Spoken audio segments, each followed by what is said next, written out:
Rivia Castle. Seems our journey nears its end. That end could yet prove tragic. We've daunting tasks ahead. Pride. It's all I ever felt pondering those walls. Yet now, to behold them from below, I truly do wish we hadn't built them so tall.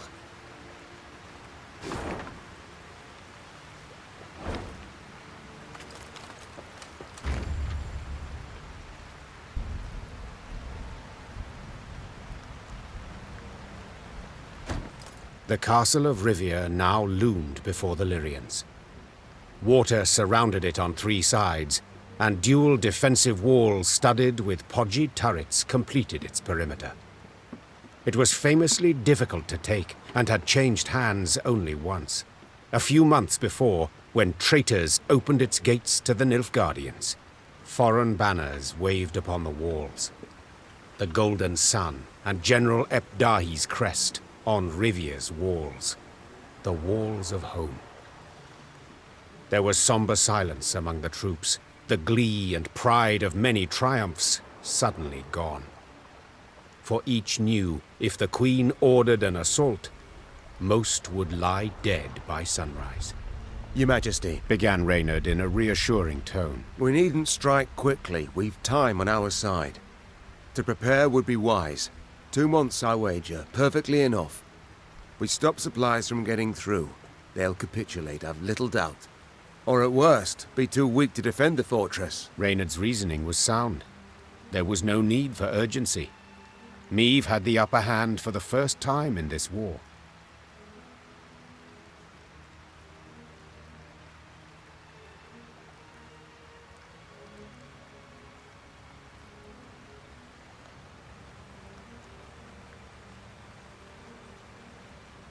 These invaders have grown fond of Rivia Castle, Said Meve. so let them stay and rot. Reynard, erect road barricades and guard posts between city and citadel. Gascon, seize all boats, barges, anything that floats. Stop anything from entering from the lake. Move! Soon Rivia Castle stood isolated from the world outside its walls. All roads leading to it were blocked, impassable. Fishing boats, a cordon, embraced the fortress on Loch Escalot. The lanterns on their bows glowed like fireflies in summer. Then, an emissary from the castle brought a message for the Queen. General Epdahi wished to meet, face to face, and half the way between the citadel and the Lyrian camp. Well, well, some general. Smirked Gascon. We've barely snapped the trap shut, yet he's already shaking in his knickers. Meve proceeded to the meeting point without delay. A lone rider soon appeared on the horizon. He came adorned in rich black robes, their golden trim shimmering in stray sunbeams. She'd seen him before, in Edirn, through the megascope. You came as I requested. Good. Very good.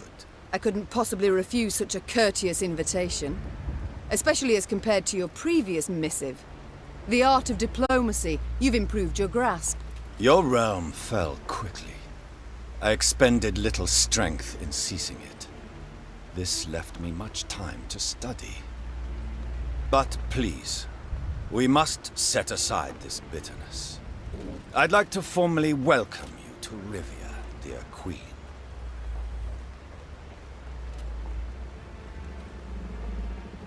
I see you've readily adopted the role of gracious host in my home. In point of fact, I've grown fond of the castle. Fortifications impressive, atypical of the north. Not so your brave soldiers, whom we shall pick off like ducks. I pity them, in fact. Dry your eyes, General. Rest easy. I've no plans for a quick assault. I shall first wait to hear the rumbling in your bellies. Remarkable. You truly believe you can win this war? I've not been in the north long, but have discovered something all the same. You don't grasp complex ideas. You know Nilfgaard is large, but your minds don't fathom its enormity. You see, for every army you defeat, another will come to take its place. One larger and better equipped than the one before. Even now, as we so pleasantly chat, Army Group East is en route to lift your siege. Due to arrive tomorrow. And do you know what will happen when they do? They will crush you against your own castle's walls, like the maddening flea you are.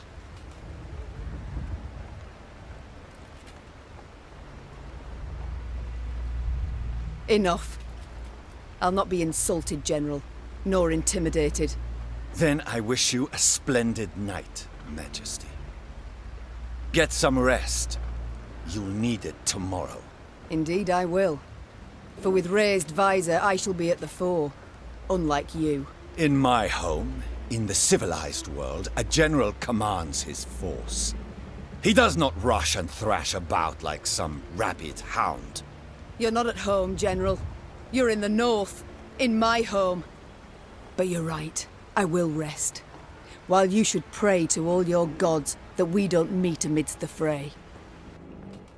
Without awaiting a response from General Dahi, Meve pivoted and turned toward camp. Her pace was quick, despite a heavy heart.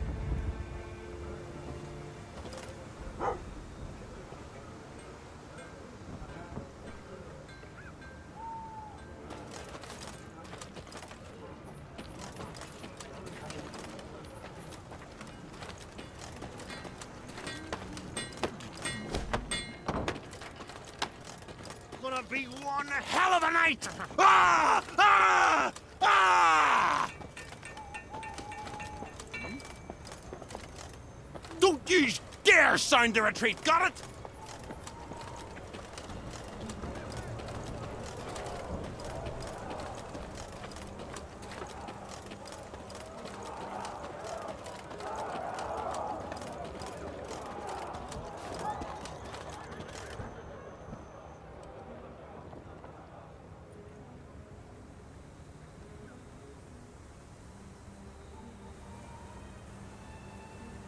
Meve's closest advisors already awaited her in the command tent.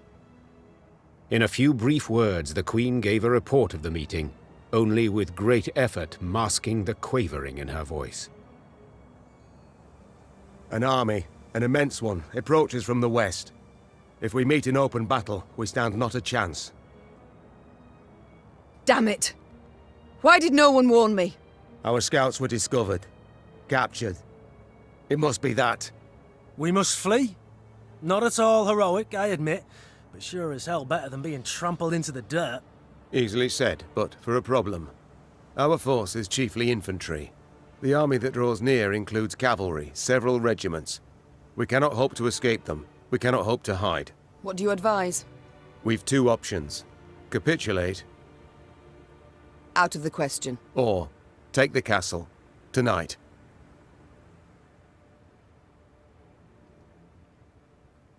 Suppose for a moment it's possible. Tell me how and at what cost. Are we to scale a mountain of comrades' corpses to reach the top of the wall? I know we're at war and many die, but to command our troops to take that citadel is to condemn them to certain death. Riviera's walls are unassailable, I fully agree. But there's more than one way to take any fort, and this fort too.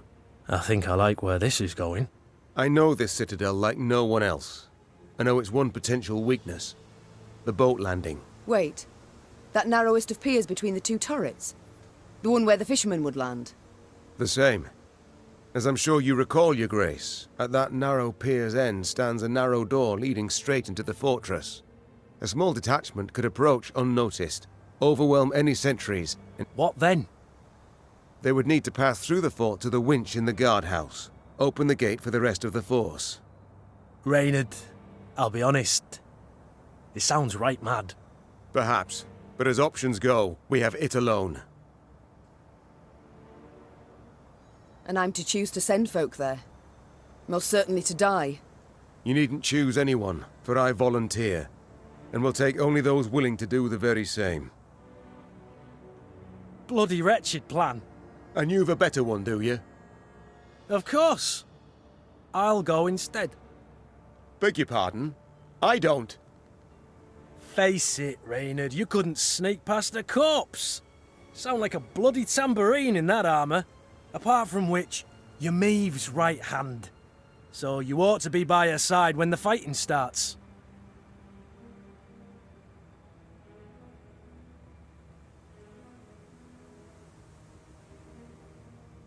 Firstly, Reynard, I'm grateful. Well done, my friend. Thank you, Your Grace. But truth be told, I did indeed hear you walking to the tent from the other side of camp. And yes, you know Rivia Castle better than anyone else, but the assault must transpire silently. Gascon will lead the force. Understood, Your Grace. Cheers, Meve. I'll try not to disappoint. You won't, I'm sure. God speed you on your way, and please, try your damnedest not to die. Gascon hand-picked his men, those most adept with daggers, not swords. Noiselessly, they glided through the dark toward the castle, the light of its lanterns blurred by the evening mist. Meve watched anxiously as the boats glided away, her heart pounding in her ears. All depended on this mission. The fate of her realms, perhaps all the North, the lives of her troops, and her own. Now there was naught she could do but wait. Good luck, She whispered, gazing at the fortress walls, cloaked by the dark that seemed to surround all now. The Lyrians prepared for battle, their silence absolute, in darkness, illuminated only by the pale light of the moon. Meve was restless. She paced nervously in a circular pattern, awaiting the signal they'd agreed upon. Blast, it's taking long. Much too long. Finally, a torch's faint glow appeared atop the towering walls. It disappeared, then glowed again, and one more time around. Meve leapt in the air, and as she did so, barely stifled a cry of utter joy. They made it! It worked! Moments later, Lyrians in the hundreds burst from the trees. The Nilfgaardian defenders loaded their catapults and ballistae. They did so slowly, convinced the castle walls remained impenetrable. Then they heard chains, grinding and clinking, and the sound sent shivers down their spines. Bewildered, they watched the main gate rise as the attacking force rushed forth. Chase! Act! Quan! Aen Lyrian! General Epdahi dispatched an elite unit to take back the winch at once. Yet he saw this was in vain and all was lost when Meve rode into the castle courtyard. Meve had begun the day known as a great warrior. Yet by night's end, legend was the cloak she wore. Her shield stopped powerful blow after blow as her blade found gaps in her foe's black armor. At first, Nilfgaardians scoured the fray in search of the Queen, hoping to prove great heroes. Soon, she was their chief scourge, and they began to flee before her blade that sung their death. Retreat! Retreat!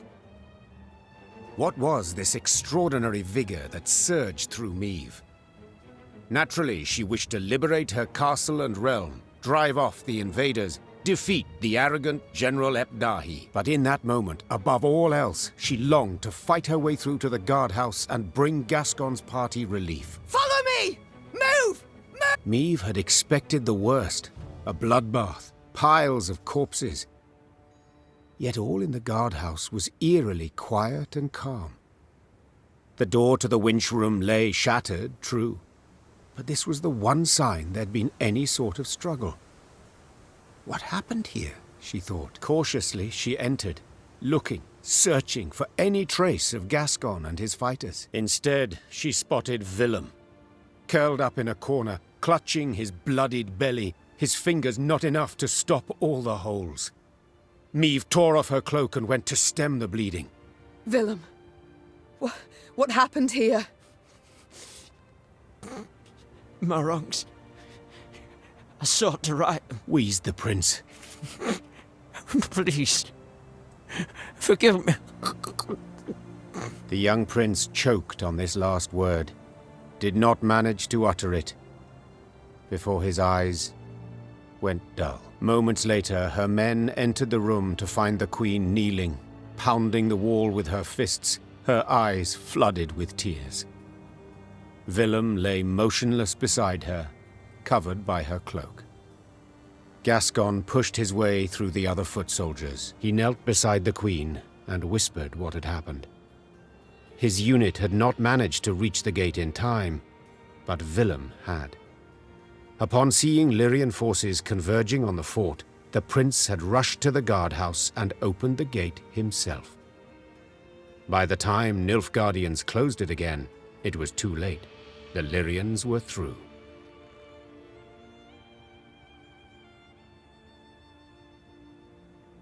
The queen rose, her fists clenched, her shoulders rigid, her knuckles white.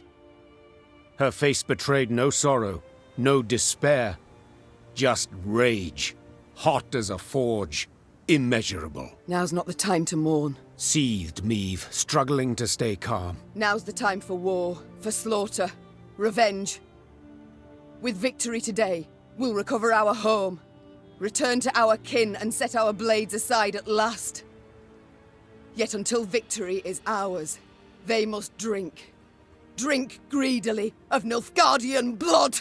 The Lyrians were at the brink, near their breaking point. They'd followed Meve for thousands of miles, over snow-clad peaks, through forbidding swamps. They'd fought, survived countless battles at her side. And though their gazes were now weary, she knew they'd follow her into fire. Your Grace, the Blackclads, they've holed themselves up in the upper keep. We went to breach the wall, alas to no avail. Meve nodded, twirled her sword, then leapt upon a mount. Her eyes spoke pure determination. So we'll bloody well try again.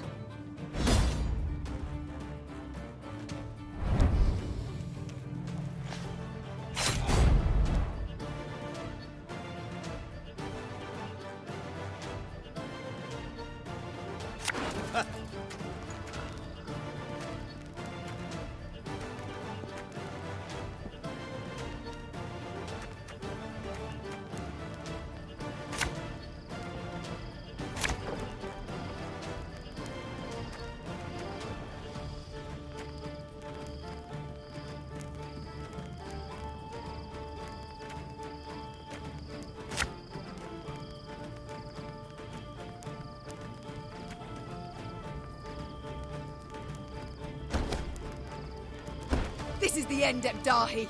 Do you hear me? I shall stick your head on a pike!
The chase is on!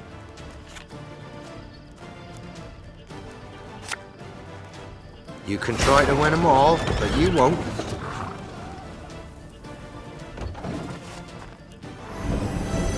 I must thank you. Your fortress has superbly solid walls.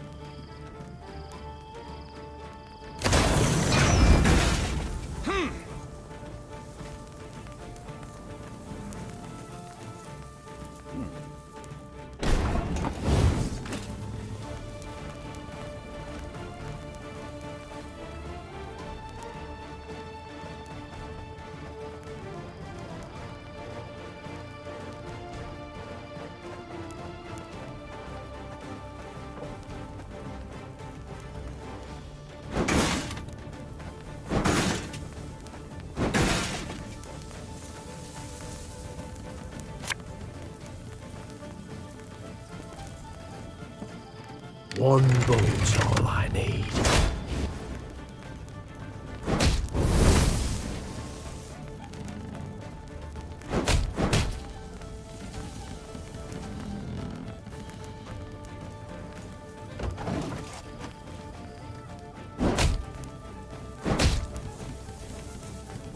Archers, let it be night.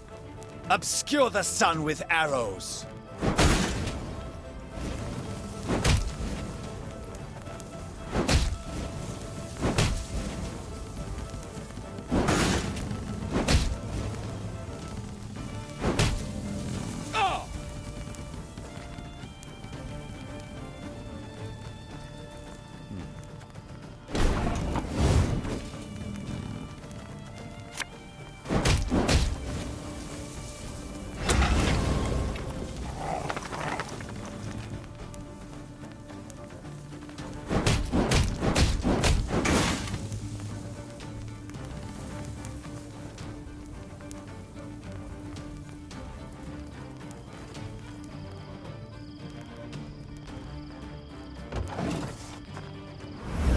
Enough!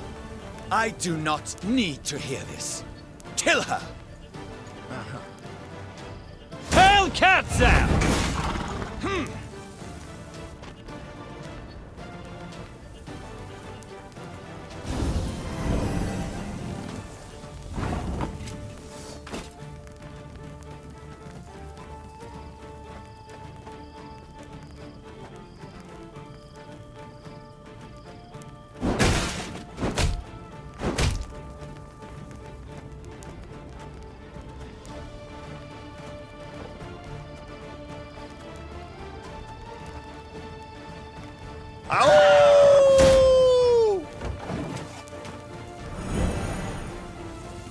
Nilfgaard!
Give me a target.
I smell a leak.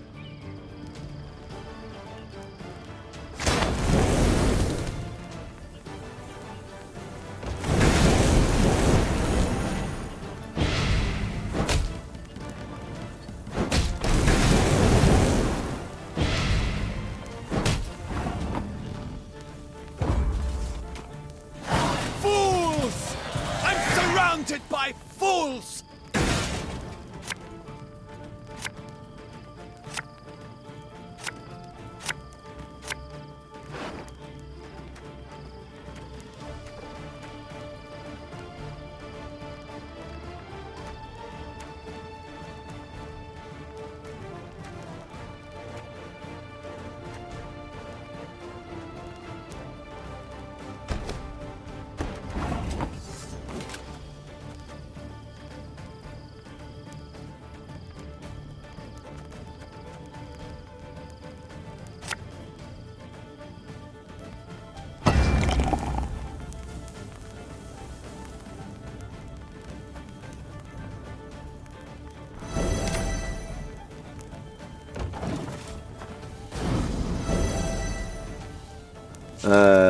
Warum?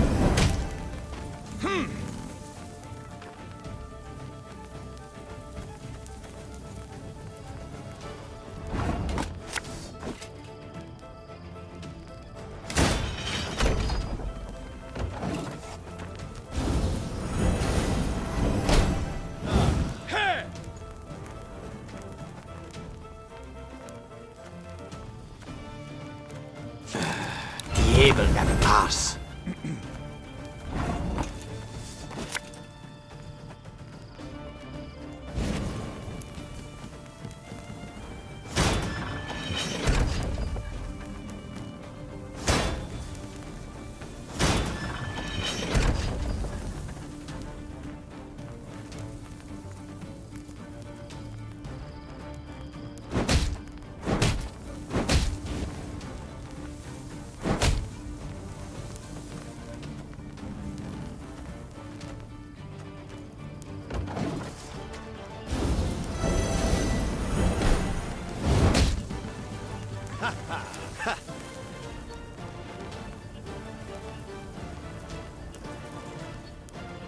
Trouvé, Nilfgaard!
Troops!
Wait, you're serious?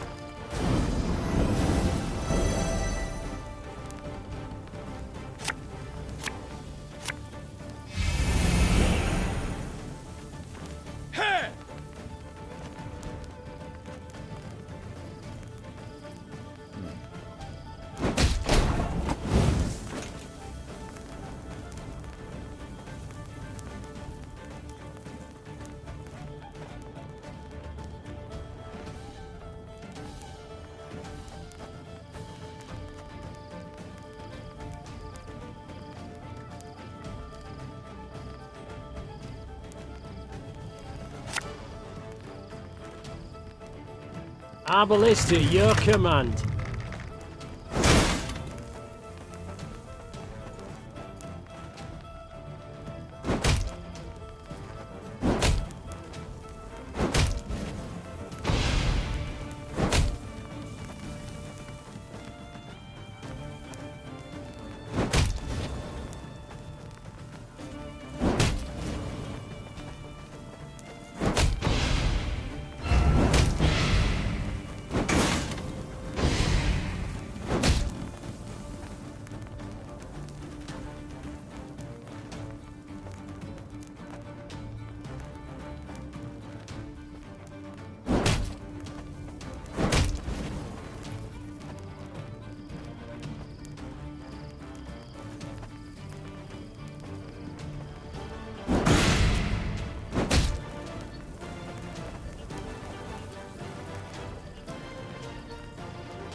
A highly curious case.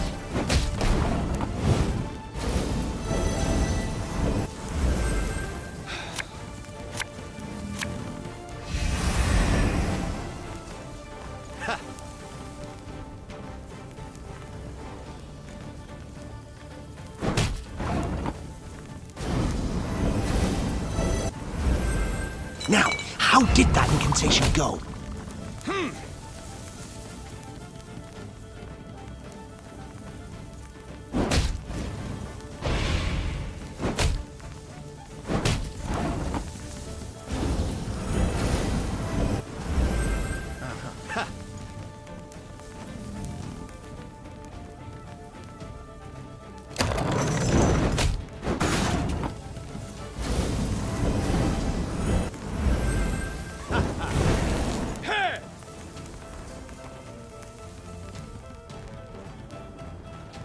I warned you!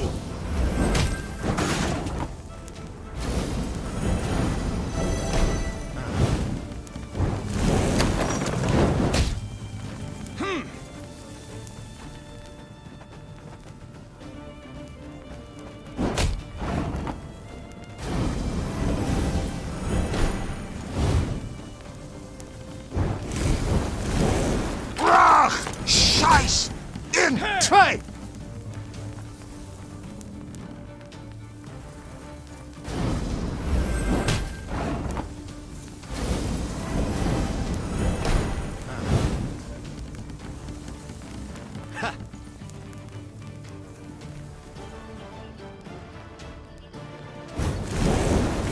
Off to the front yet again.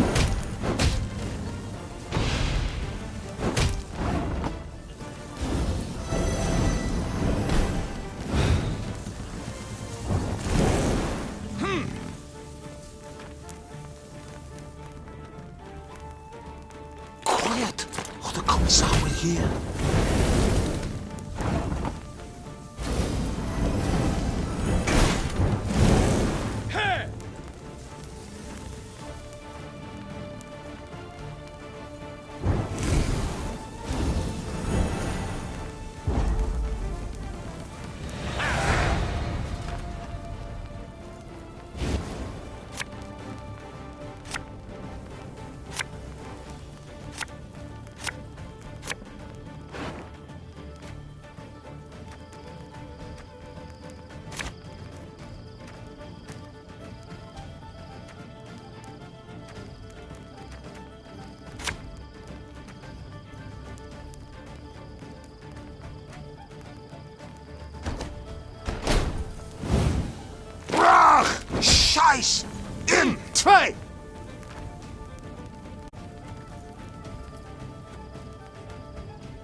Oh, Lyrian lummoxes.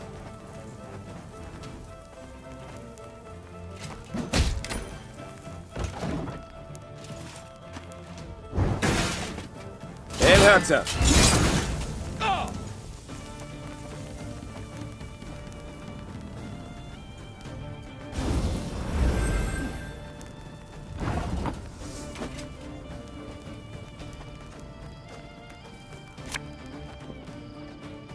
Yeah, yeah!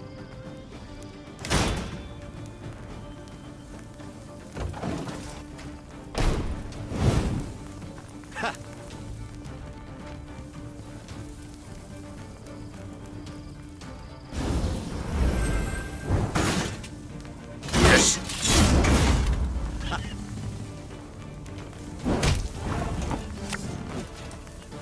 Don't you worry yourself, Your Grace.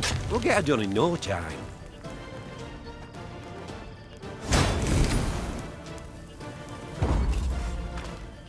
Where is he? Tell me where!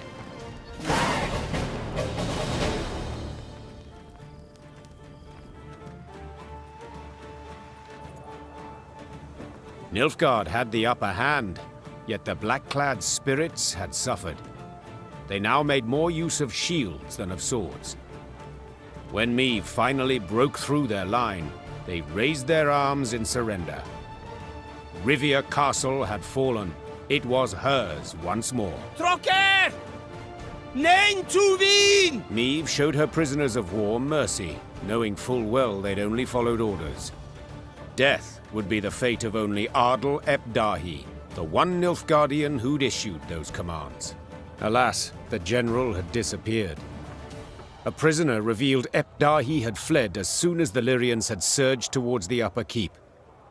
He had glided down to the lower castle in a wicker basket for transporting food. Curled up beneath potato skins and other scraps, he'd scurried away not unlike a common maggot. Meve cursed her luck and leaned back against a merlin. Dawn was yet a few hours off, but the horizon had already begun to glow blood red. The Nilfgaardian reserves now drew near, too late to prevent the castle's fall. I'll get him, muttered the queen, more to herself than anyone else. I swear on all that's sacred I'll catch the bastard. But now we've a pressing matter to see to. Preparing the defense. That night the war turned, with the battle for Rivia Castle as its fulcrum. Meve's great victory, not only retaking the stronghold in a single evening, but also fending off a further invading army, proved the Nilfgaardian Colossus had feet of clay.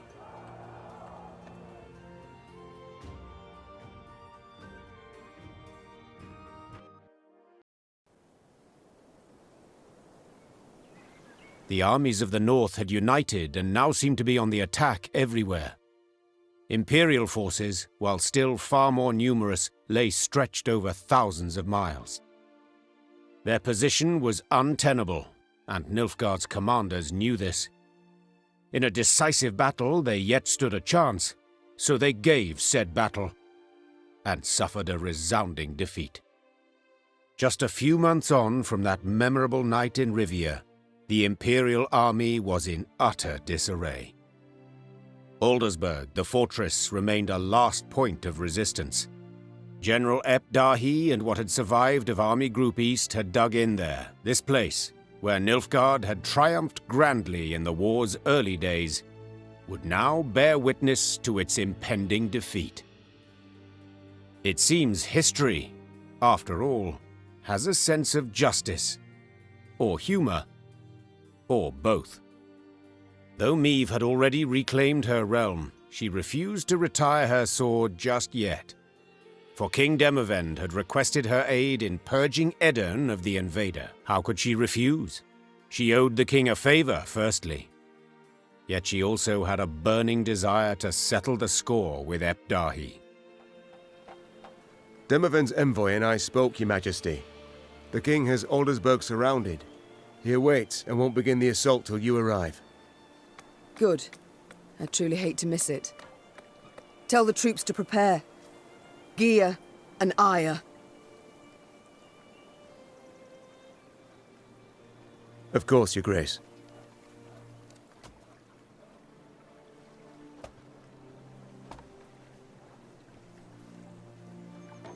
Yes? Is there something else? Pardon my boldness, Your Grace, but I can't help but be concerned. You don't sleep. You've the air of illness about you. Reynard, I just buried my son, who died in my arms, goddammit. Yes. Died a hero, Your Majesty.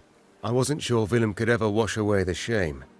He'd betrayed his country, his mother, aligned with the fiercest of our foes. But his actions in Rivia washed away his wrongs. Willem showed himself worthy to be called your son. I don't say any of this to deepen your grief, Your Majesty. I mean merely for you to be proud of him.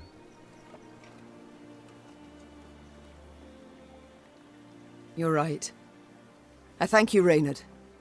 That I needed to hear. We've talked enough. We must march on to Aldersburg.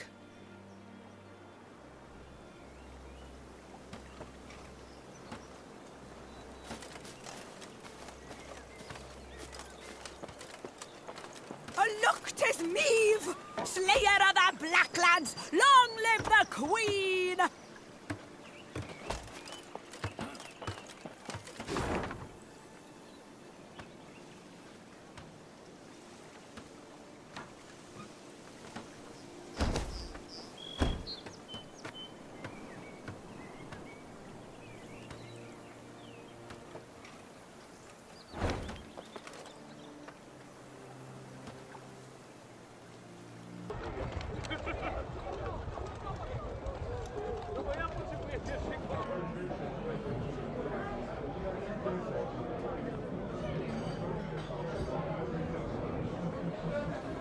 Arnulf, find a place at one of the tables. Have a drink. Meet my men. Think there's been a failure to communicate, lass? I didn't join your army to meet men, but to meet death. A good, honourable death. Quicker you lead me to that, the better.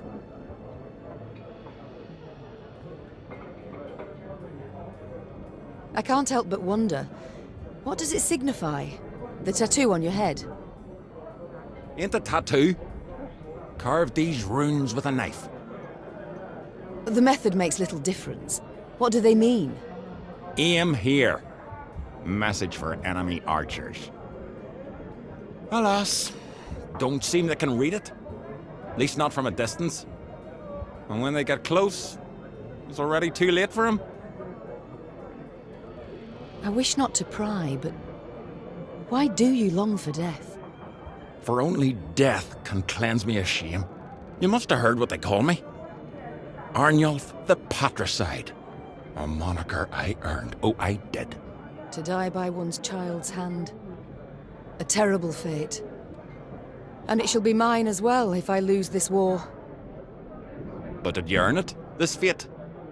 What? Not always have I been just with Willem. I dismissed him, neglected him, but... Neglected? Listen, lass. My da, he beat me till my skin turned blue and I chucked red bile. He'd drink and beat. My brother, Ulf, da clobbered him to death. My ma, she took her own life. Never met this son of yours. But I know yous a bit now, and I can say this. No kin of yours needs slaying. The war nears its end. Sadly. Sadly, why? I survived. Again. Rebuild your land, Queen. Enjoy your life. Me and my men, we'll be moving on. Arnulf, in Lyria and Rivia, your past matters not. Nor does your shame. Stay. What about after? What do I tell my ancestors when the time comes? I yearn to sit at their table, lass, and drink mead in their company. So go I... The war nears its end. Arnulf. What about... I yearn to... So long, Arnulf.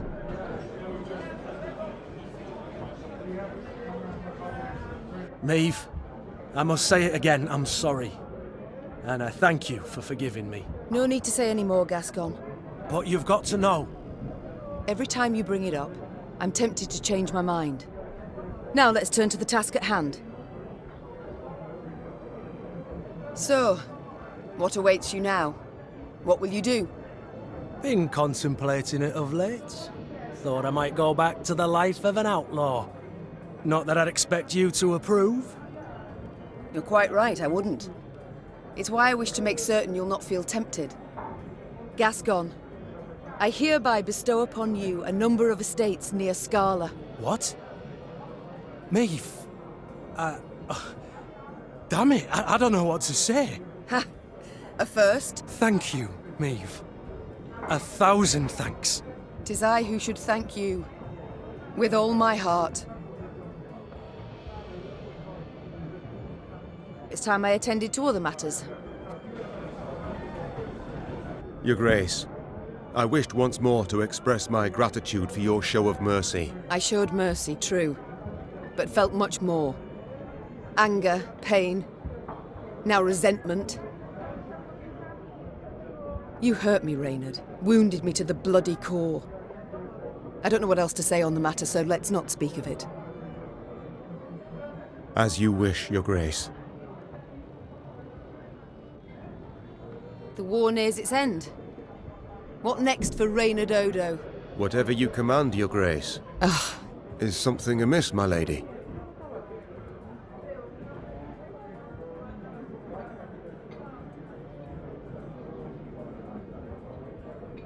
To be perfectly blunt, I've no wish to give you orders anymore. Your Grace, would you wish me to leave? Remove me from the court? No, Reynard. I'd wish you to stay. But I'd no longer wish to be your queen alone. Do you catch my meaning? I do. It's time I attended to other... I'm pleased to see you again, Mom. You need something? The war's near its end. The future, what does it hold for you, Isbel? Wise counsel will always find a place at my court. No, Your Majesty. A royal court's not the place for me. I must venture out into the world, live among common folk. By the war's very end, many will be in need. I understand, Isbel. I wish you good fortune, wherever your path takes you. And I you, Mom. Duty calls. I must go. Of course. Should you need me, I'll be here.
The Lyrian army had grown into a great serpent. So much so that riding at the column's tail, Meve could not see its head. Footmen, cavalry, and archers stretched like a glistening snake between two horizons. Meve had come a long way indeed, and she felt proud. Suddenly, Meve heard angry cries and the clash of steel against steel, all at the column's front. Close ranks! To the left! March left! Support the flank! Meve drew her sword, spurred her horse, and galloped forward along the line of troops.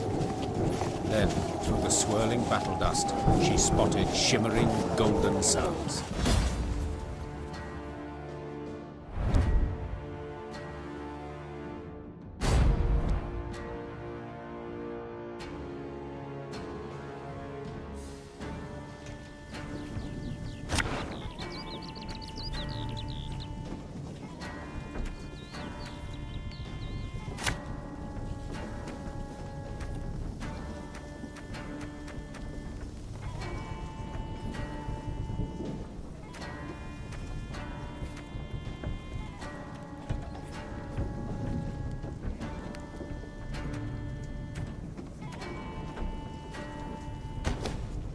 Surround them!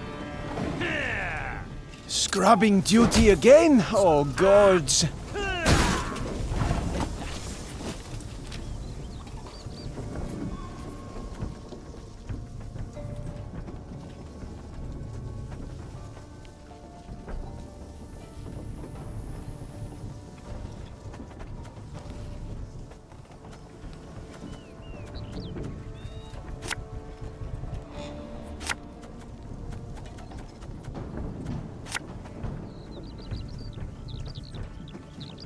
Go! Hop, hop!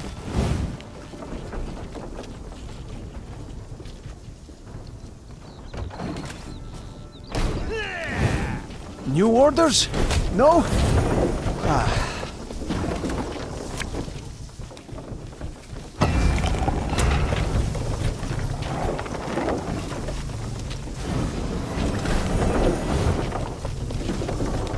Must be an important lesson in this. But what?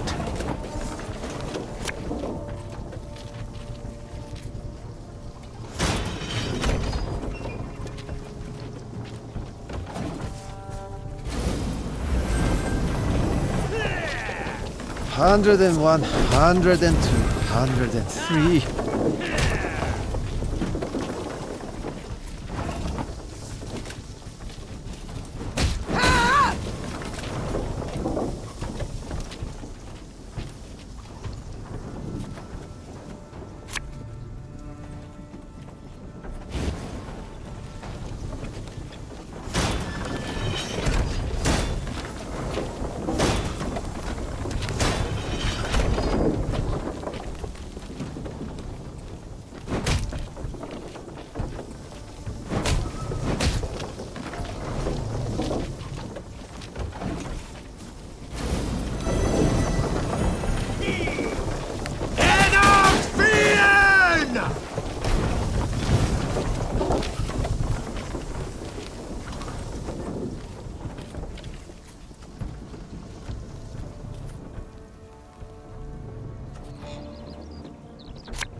Oh, Lyrian lummoxes.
One boat's all I need.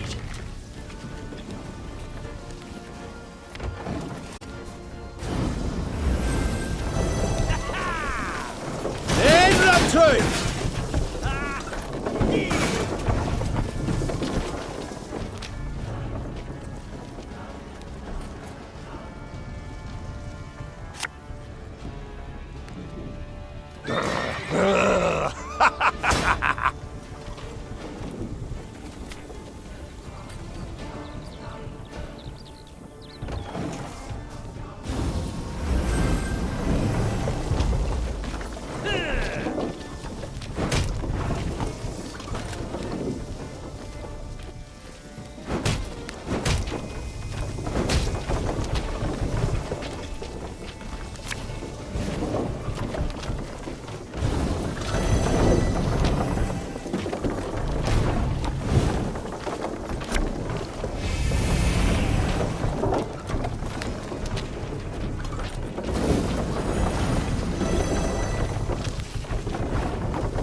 Mercy!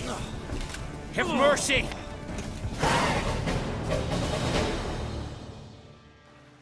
Normally disciplined, determined to an extreme, these Nilfgaardians quickly broke rank and ran. Deserters! Leaderless, Your Grace. A scout reported. Headed south, they was, towards the frontier. Chained prisoners now sat along the dusty road. Meve stopped in front of one. He was ragged and unshaven. Flies had taken an interest in his poorly bandaged hand. Spotting the Queen, he lowered his head and quivered with terror. I know you take us for savages, Began Meve, her gaze passing over several scraggy black-clads. but fear not. We shan't flay you alive nor eat you for dinner. And when a truce is signed, you'll be sent home, where I most sincerely hope you'll stay this time. As the Queen mounted her horse, she barely concealed a grimace. Her thighs were sore and chafed, her hands raw from the reins. But she bit her lip and rode on, for the prize was now very near.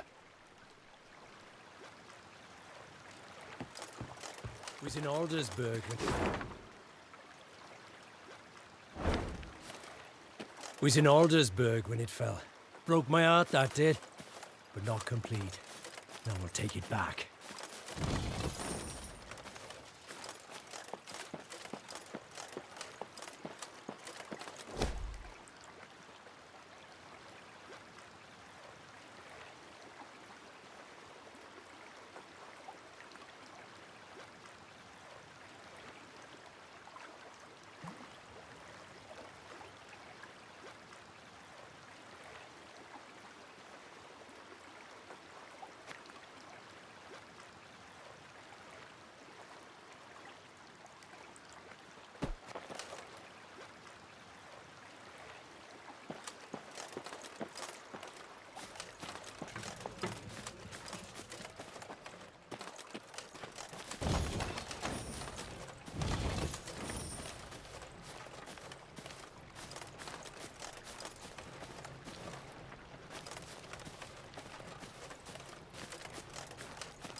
Meve was listening to a scout's report when screams suddenly burst from the prisoner transport. In a moment, Meve bore witness to a truly macabre sight. The Nilfgaardian captives to whom she had recently been merciful lay dead, massacred in cold blood among the camp's tents.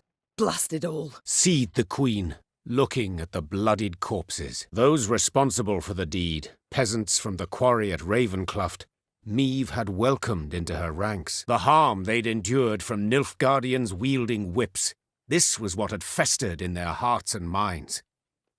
The Rivians couldn't accept that their oppressors had gone unpunished. So they took matters into their own hands, in defiance of the Queen. There's fiends, not folk, cried the peasants, now armed and in uniform. They was owed this, plain and simple. It had been justice by a mob, and Meve knew it should not go unpunished. Yet at the last, ignoring her advisor's counsel, She left the former slaves' fate for their commanders to decide.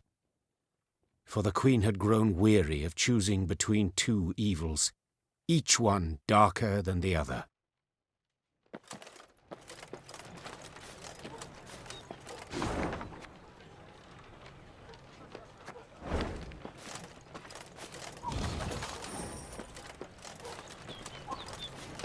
Long live Meve! Long live the Queen! Long live our liberator! All's left is to drive the Blackclads from... Our Demoven's not bad, but he don't hold a candle to Meve.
The good mothers guided you to victory.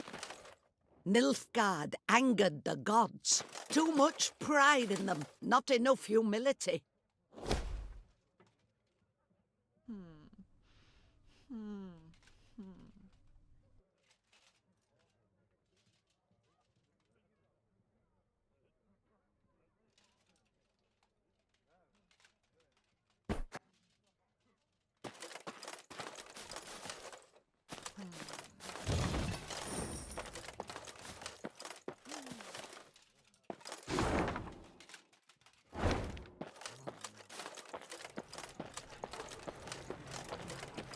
Meve noticed one of her scouts, a certain Corporal Larkin, halt his mount and train his gaze on the woods. Your Grace, I thought I heard something. Could have sworn. A whisper, maybe, but...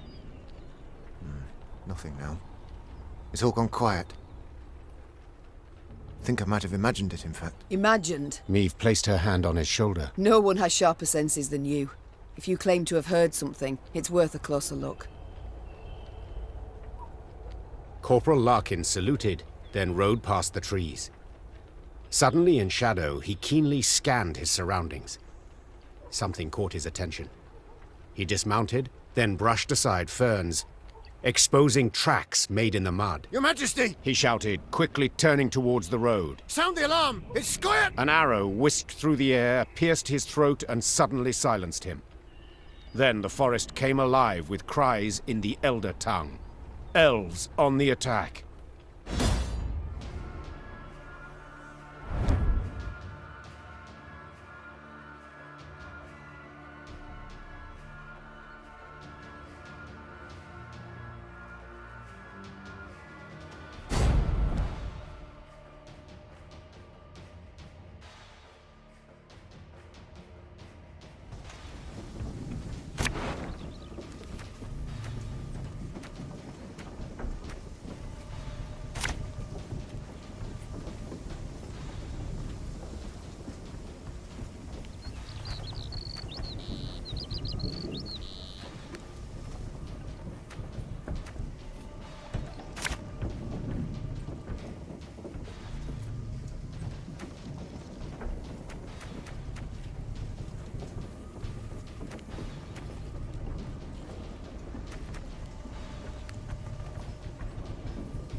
It's a trap!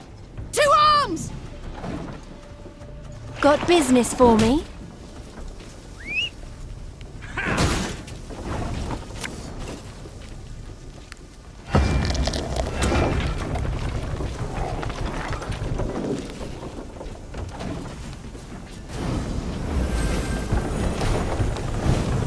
Nay, duanve camest.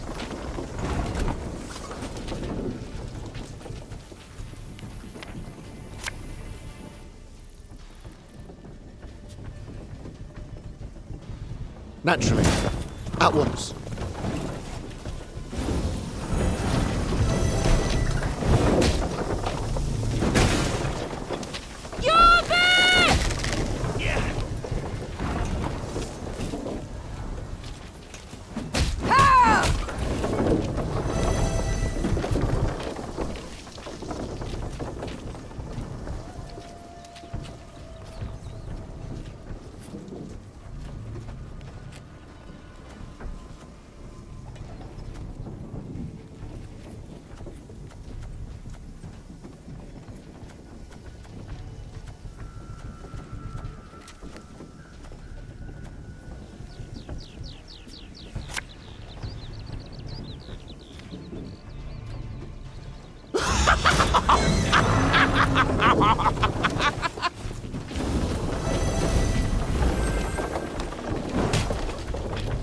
Let us sing the song of steel!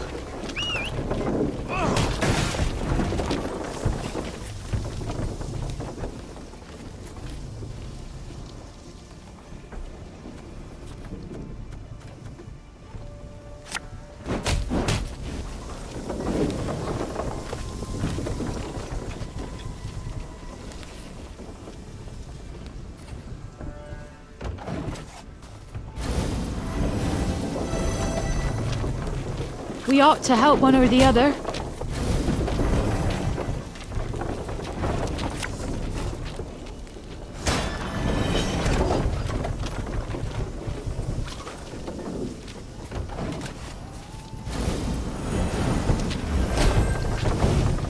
Now we will see who is weak!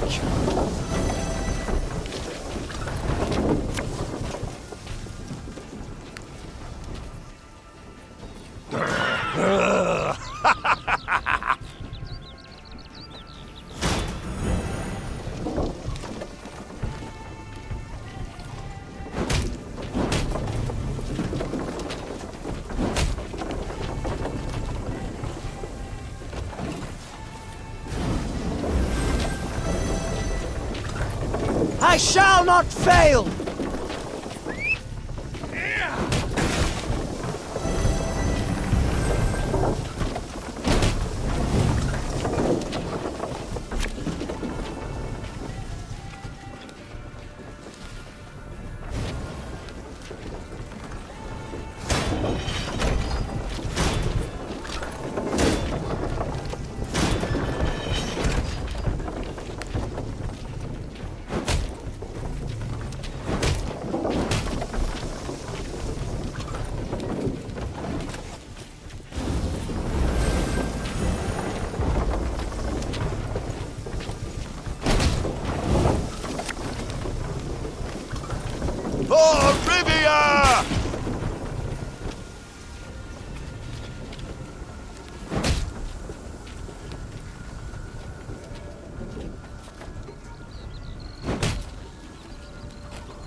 Stop! We surrender!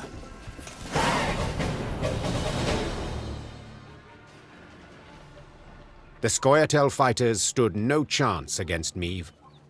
When the sounds of battle finally ceased, the Queen, victorious, tossed aside her arrow-studded shield.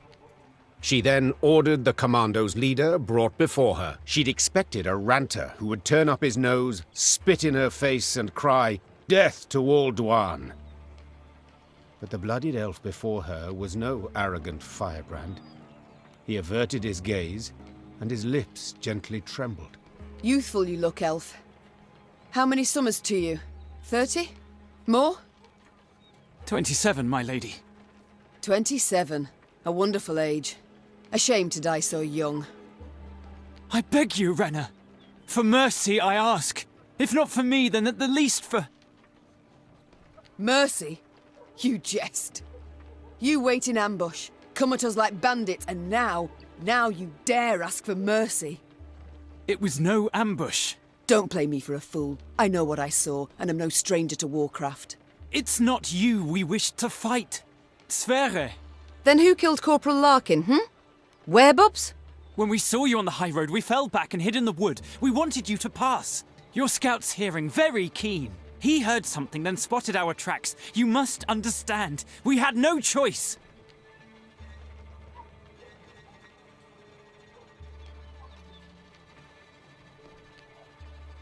You know you might have surrendered. Like Dristan's commando. Is that what you mean? They laid down their arms before an Edirnian general, who ordered them hanged. One and all. If we're to die, we prefer to die bows and swords in hand. Why are you here? Were you to rescue Epdahi? Rescue someone? No, Renna. We flee. The Nilfgaardians have realized they'll lose the war and have renounced us. Without their support, we stand no chance. Demavend has loosed his hounds. They hunt our units one by one. He's offered 50 gold pieces for the head of each Scoia'tael.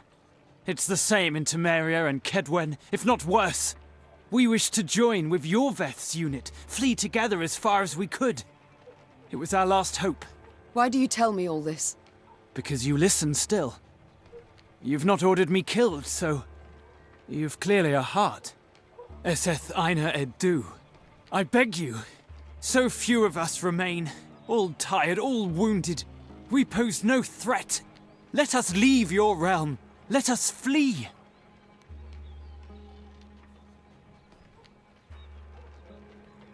Enough senseless killing for one day.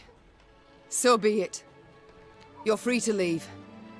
I don't know how to thank you. Make certain I don't ever regret this decision. 'Twould be thanks enough.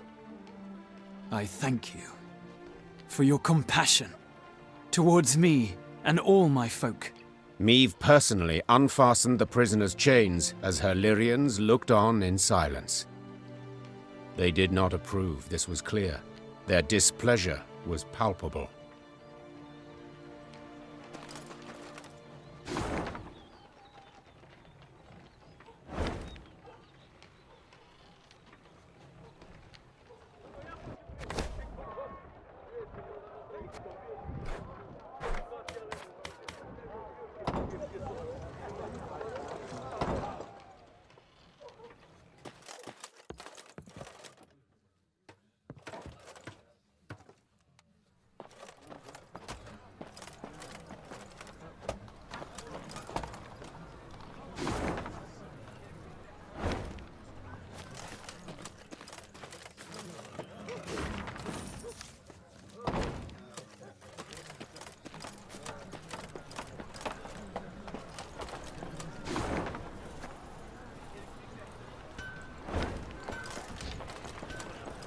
Building all anew.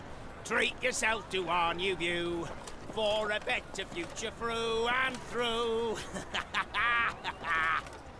First foundations hoist the walls, then we'll revel in its halls.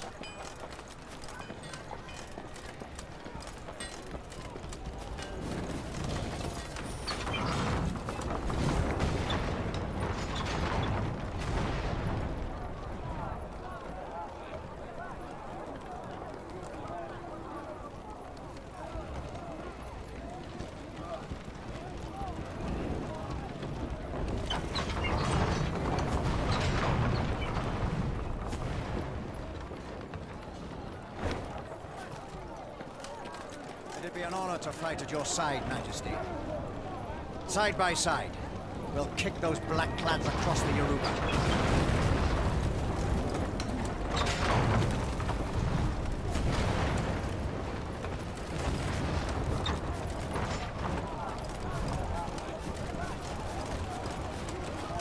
The Lyrian corps neared Aldersburg, and it could not have been on a more idyllic day.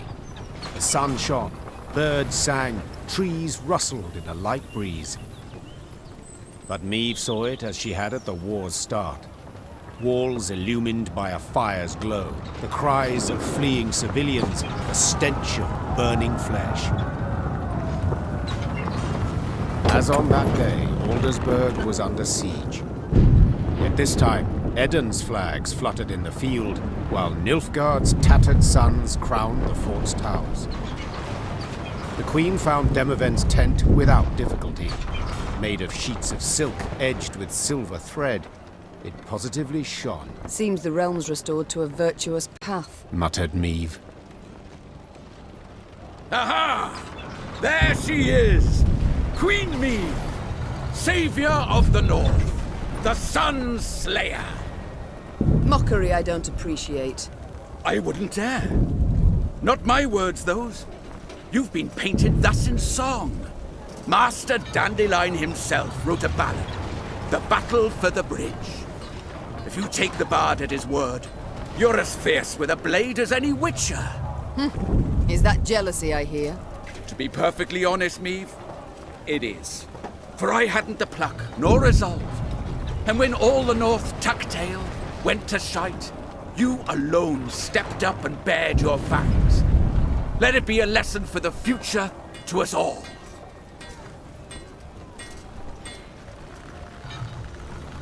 You called out the future. Tell me, how's your son? Baldwin. Ah, growing like a weed he is. And the spitting image of his old man. Good news all, especially given the mother's profession. She's now Countess Demeretta of Gullet, a lady of the court. Oh, your lawful wife must be thrilled. Hard to say in truth. I've not seen her in some time. Duty keeps me away, you understand.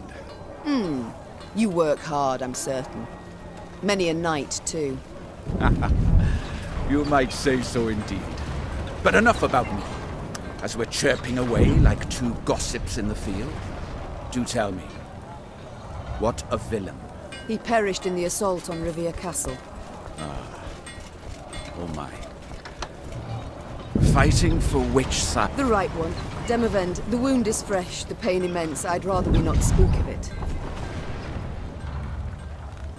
A lesson for the future? What? My dear, this war won't change a bloody thing, you know. Nilfgaard will be Nilfgaard, the North, the North. We'll sign a truce, the Blackclads will turn tail towards home, but the old borders don't satisfy a soul. I'm perfectly satisfied with them, thank you. And I just wish other folk would respect them too. You're one hell of a warrior, but you're no strategist at all. Your perspective, you've got to broaden it. Nilfgaard, we cannot allow it to regain strength and spirit, else we'll face another invasion within a decade or two. Measures are required. Preventive, preemptive, whatever the learned call it.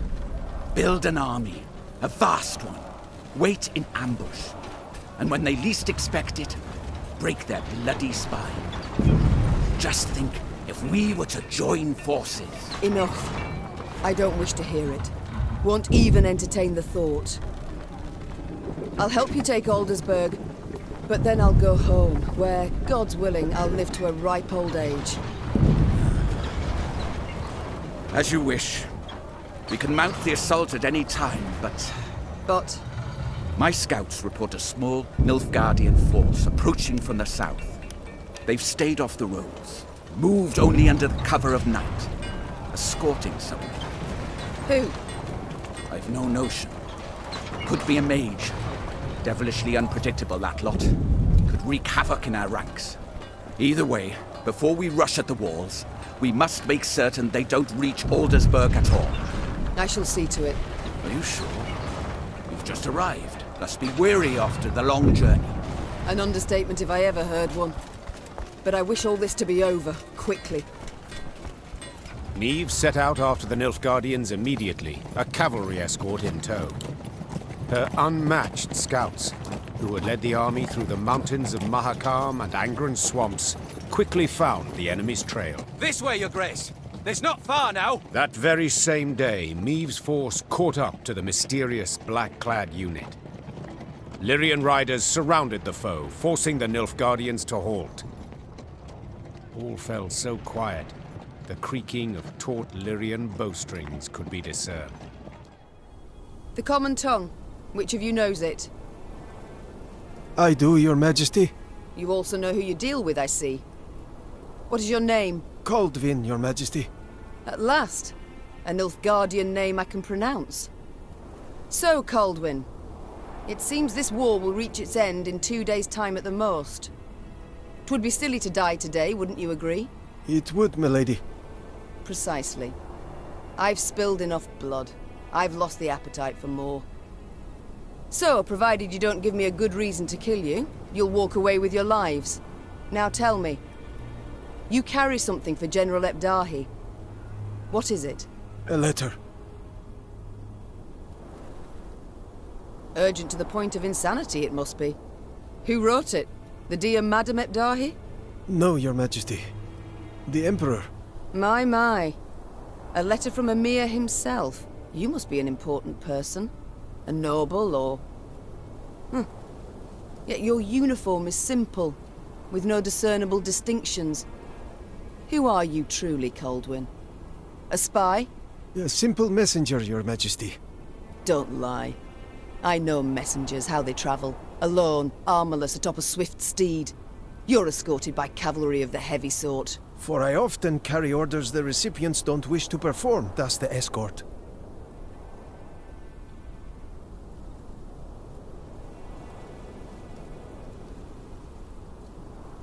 Give me the letter. I've sworn to deliver it to General Ebdahi, or to die in the quest to do so. Oh, very well. My translator shall read this letter, then return it to you. You shall break no vow, and who knows?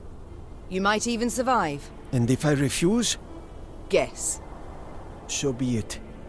I accept your offer. Meve's translator cracked the seal and read. And as he read, his eyes grew wide as saucers. Then he whispered in the Queen's ear. Truly. And you're certain you're not mistaken? The wonders of this world. Caldwin, consider this your lucky day. I allow you to complete your mission, with one proviso. And that is? That when you hand him the letter, you will give the General my regards. As Caldwin and escort set off towards Aldersburg, the Lyrian soldiers looked at their queen with disbelief. To leave a Nilfgaardian to fulfill a secretive task. Meve failed to stifle a rather mean laugh. They'll understand tomorrow, she thought. General Ebdahi had prefaced Lyria's and Rivia's invasion with a series of arrogant demands. The Nilfgaardian had been impudent, as he had felt sure he'd achieve a quick and decisive victory. Yet several months on, he too received an ultimatum. One signed by Emperor Emir var Emreis himself.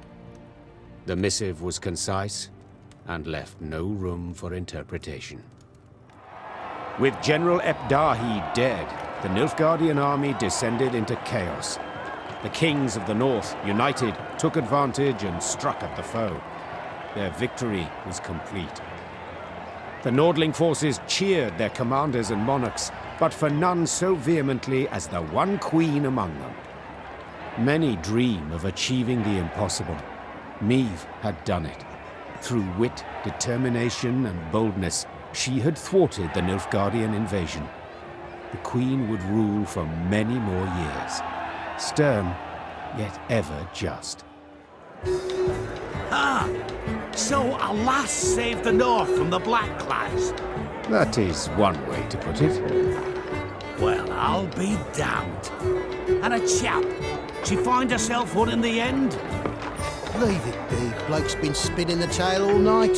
Story's done. Time we got some shut-eye. Yes. Particularly as we've yet a long road before us. Phew. Throat must be parched as old leather after all that. Except, I'm itching to know what happened to the lot of them. Reynard, Gascon. Ah, very well. Whom shall we start with? Willem? A pawn, a tool in others' hands. Most, if not all, had seen him thus. Yet in the end, he proved his worth soundly. Though he'd started the war a traitor, he perished in the fray a hero, and would be remembered as such. Having settled in Rivia, Gascon embarked on a life worthy of his new title. In doublet and ruff, he looked to his ample fields and livestock in daytime, attended banquets and feasts come the eve.